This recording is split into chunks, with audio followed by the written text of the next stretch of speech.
Interdependence. So, this distinction really got me thinking about all the types of dependence in a way that I never have before, and realizing quite a few things for myself.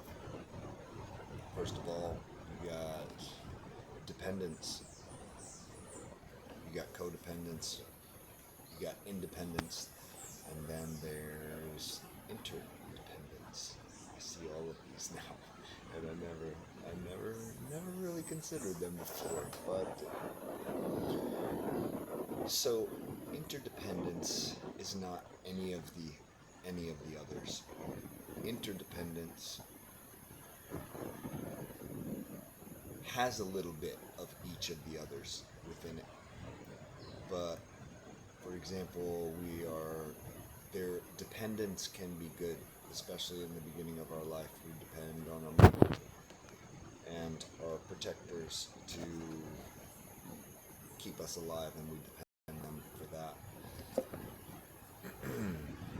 Then we can get codependent, which there's almost all forms of codependence seem unhealthy.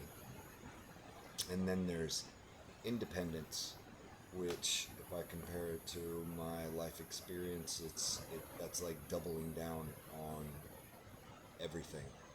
That's not good for us.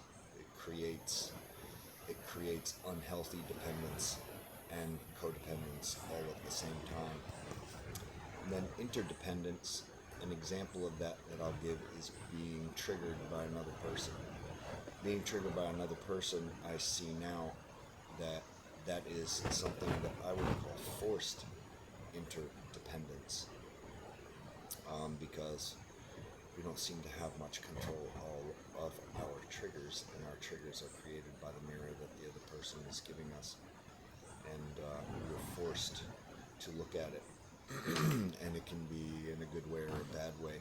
And if we have two people who understand this principle really well, then that forced interdependence is a gateway into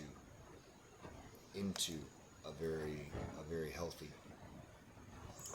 feeling interdependence.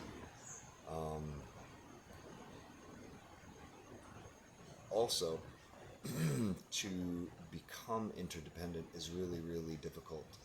I think to to um, to shift from any of these, to interdependence, the codependent would be very difficult. If you're transferring from independent, that is the most difficult, like the absolute most difficult. But shifting from dependence to interdependence, I think, might be the most painless way of becoming interdependent. But all of us here at this village, we are blessed with the triggers of interdependence.